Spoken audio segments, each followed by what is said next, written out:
Uno era que oráramos por los venezolanos porque están siendo esclavizados, les están pagando mucho menos debajo de lo que deberían de pagarles.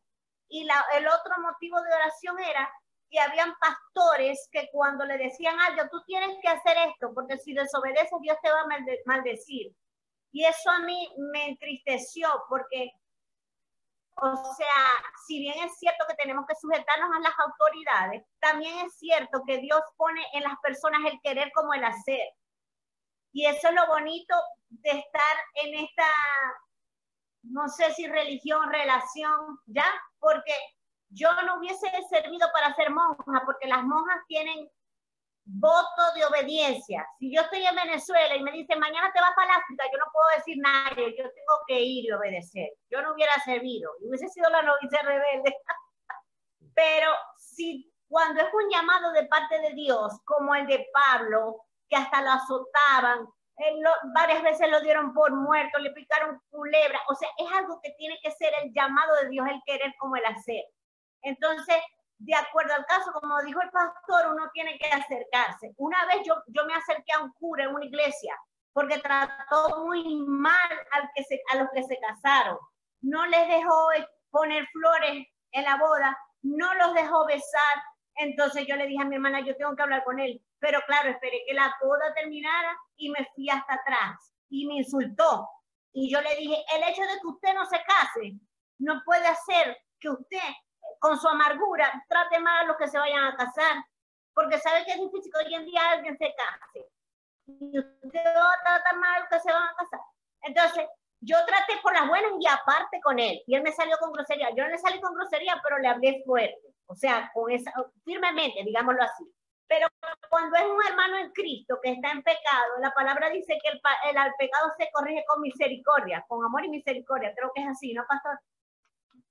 ¿Pastor? ¿Me escucha? Sí, lo que pasa es que tenía el micrófono cerrado. Sí, dale, dale. El pecado se corrige con amor y misericordia, ¿correcto, no? Sí, correcto. Exacto. Entonces, una de las lecciones que nosotros aprendemos en la Biblia fue cuando Noé se emborrachó, que no nos explicamos por qué se emborrachó, porque él llevaba una vida tan sana, tan santa, y bueno, estaba borracho, y uno de los hermanos lo vio desnudo y salió a decir a todo el mundo, pero el otro que hizo, el otro hijo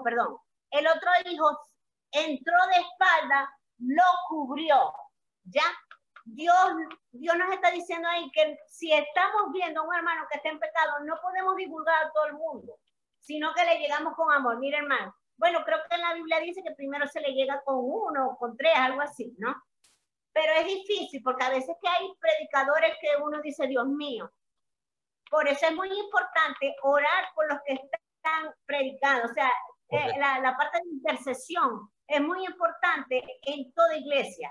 Ok. Gracias, Mariela, gracias. Si hay alguien que se tiene que salir, hágalo, pero quiero tomarme 5 minutos para aclarar algo sobre Pedro, que creo que es pertinente decir. Si alguien se tiene que salir, el compromiso era hasta las 7:30, así que, pero son 5 minutos nada más que quiero tomarme para decir algo.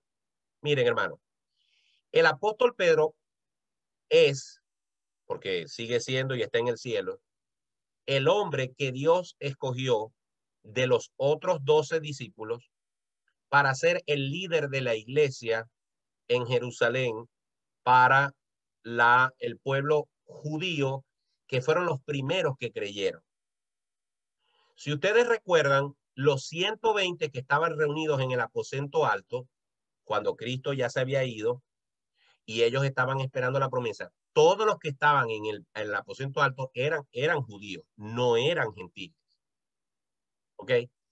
La revelación del evangelio fue primero para los judíos, porque esa era la promesa, eso es lo que estaba profetizado.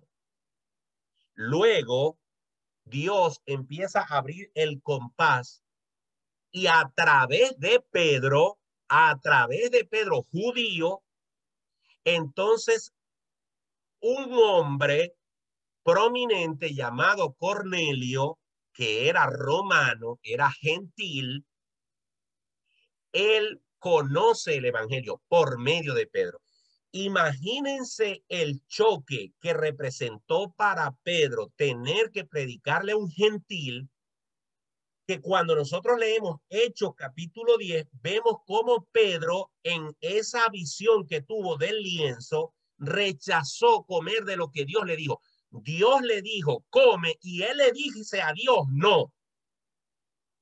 Porque en la cultura, en la cabeza de Pedro, lo que Dios le estaba mostrando, ahí habían animales que él no podía comer. Y a pesar de que Dios le dijo, come, él dijo no. Es decir, así de acérrima, así de sólida, así de inflexible, es la concepción judía de que el evangelio y la relación con Dios es solamente para ellos.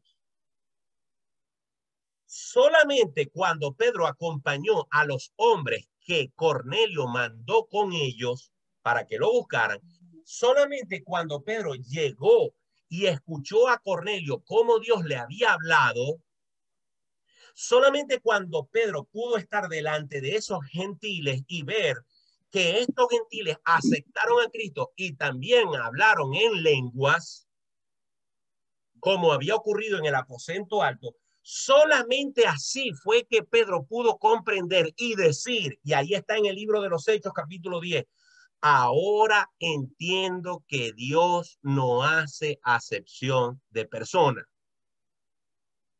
Porque para los judíos cristianos, el evangelio era una cosa exclusiva para ellos. Y Dios rompió el celofán y dijo, no, también es para los gentiles. Ahora bien, Pedro era un hombre tosco. Pedro era un hombre de poca preparación, de poca capacitación. Al lado de Pablo, perdón, Pedro era un hombre extremadamente ignorante. Si lo comparamos con el talante, la preparación, el currículum, el resumen que tenía Pablo, había una diferencia abismal. Pero con todo y que Pedro hoy ha sido objeto del estudio de hoy y lo hemos criticado y lo hemos señalado, creo que Jorge quiere decir algo y ya le voy a dar chance. Con todo y que hoy hemos dicho algunas cosas que aparentan o colocan a Pedro como en una posición de que era un hombre demasiado pecador. No, no, no, esa no ha sido la intención tampoco. ¿Ok? Pedro cometió un desliz, Pedro cometió una falla que Pablo la denuncia, pero si ustedes leen las cartas del apóstol Pedro, que fueron escritas después de este episodio, notamos que a Pedro no le quedó ninguna raíz de amargura contra Pablo. Porque Pablo en esas cartas que escribió años después de este episodio que Pablo cuenta, el mismo apóstol Pedro menciona las cartas de Pablo como cartas que deben ser leídas, escuchadas y obedecidas, lo que significa que Pedro no tuvo en aceptar el regaño de Pablo y de aceptar que se equivocó, y no tuvo problemas en reconocer que Pablo era un apóstol como él. Y eso demuestra que Pedro, a pesar de su carácter, era un hombre sencillo que supo aceptar la reprensión, supo aceptar la exhortación, bajar la cabeza y decir, tienes razón. Jorge, adelante. Sí, yo quiero entender que Pedro dejó de predicar el evangelio como era debido, predicaba más el judaísmo, pero además de eso rompía las reglas del judaísmo de una forma hipócrita, ¿no? Eso quiero entender, que quedó como tibio, ¿no? No predicaba el evangelio puro, pero tampoco él vivía como judío, sino se fue al mundo, por decirlo así, ¿no? Hacía las cosas que no eran correctas, ¿no? O sea, y dejó de predicar el evangelio como era debido, ¿no? Bueno, por eso me encanta. Eso entendí, no sé si estoy mal. No, por eso me encanta que hagan preguntas y aprecio que Jorge haya hecho esta pregunta, porque me da oportunidad para ahondar en el tema. Miren, debo hacer esta distinción y esto va con Jorge y con todos. Una cosa es la doctrina y otra cosa es el estilo de vida. Esto que voy a decir es mi opinión personal. Es mi opinión personal. Si a mí me ponen a escoger qué es más peligroso, un cristiano que tiene una doctrina correcta, aunque su estilo de vida pueda tener algunas fallas como estilo de vida, no como doctrina, como estilo de vida, yo prefiero un cristiano que tenga una doctrina vertical, una doctrina bíblica, aunque tenga algunos actos, algunos frutos que no son muy loables. Prefiero eso que a alguien que tiene una vida aparentemente de rectitud y santidad, pero predica cosas que no están ajustadas a la palabra. En el caso de Pedro, Pedro no estaba predicando un cristianismo o un evangelio pervertido. No. El error de Pedro fue no tener firmeza en sus convicciones. El error de Pedro, y que es denunciado por Pablo en este episodio, no es un problema de doctrina, es un problema de actitud, es un problema de personalidad, es un problema de no ser íntegro, de no tener una actitud correcta.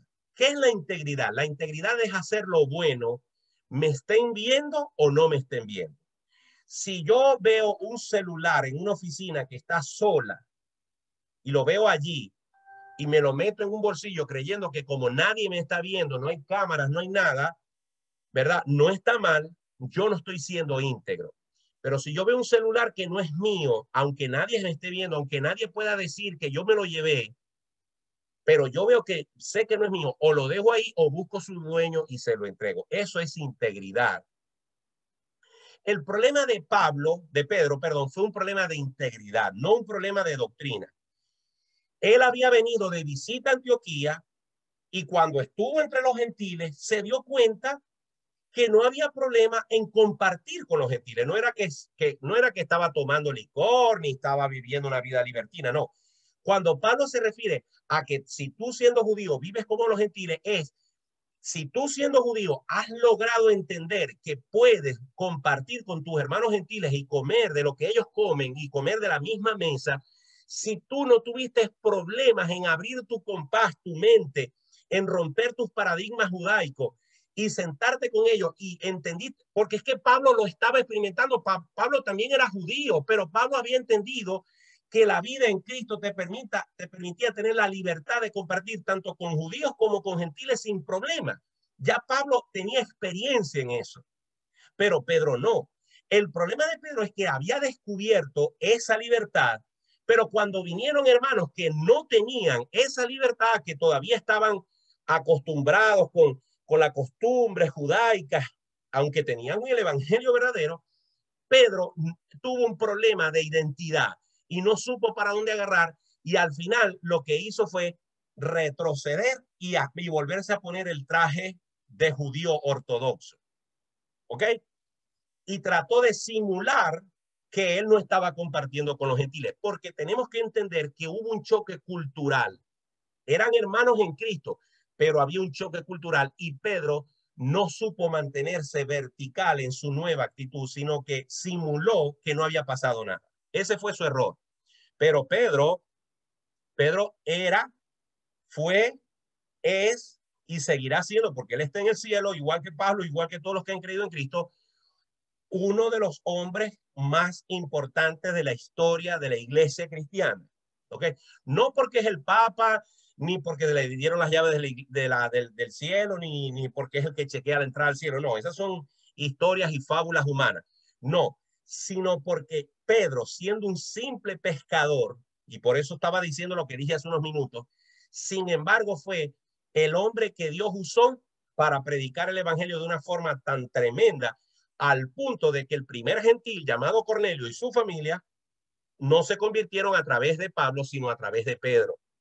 Y a pesar de ser un judío, él pudo decir, ahora entiendo que Dios no hace acepción de personas. Entonces, Jorge, Pedro no tuvo problemas de doctrina. Pedro no tuvo problemas, gracias, Jorge. Pedro no tuvo problema de doctrina. Pedro cometió un desliz como seres humanos, como los he cometido yo, como los he fallado yo. Yo soy pastor, tengo 52 años, pero yo cometo errores y todos los que estamos aquí cometemos errores. Lo importante es que entendamos que cuando los cometemos, aceptemos la reprensión si alguien nos reprende y, sobre todo, cambiemos de actitud. Y yo creo que Pedro, después que Pablo le dio ese regaño, ¿verdad? Creo, aunque la Biblia no lo dice, que bajó la cabeza y dijo, Pablo, tienes razón, lamento haberme comportado así, y la mejor manifestación de que no quedaron raíces de amargura en él es que años después, cuando Pedro escribió la primera y la segunda carta a Pedro, ahorita no sé cuál es el versículo, allá él menciona a Pablo como una referencia de sus cartas y manda a los hermanos a que hagan caso y a que las estudien y a que las tomen como palabra de Dios. Eso demuestra que entre Pablo y Pedro no hubo problema. ¿Alguna otra pregunta? Oh, Jorge, aprecio muchísimo tu pregunta, ¿verdad? Que fue muy importante. Ana Yancy. No, tienes que abrir tu micrófono, Ana.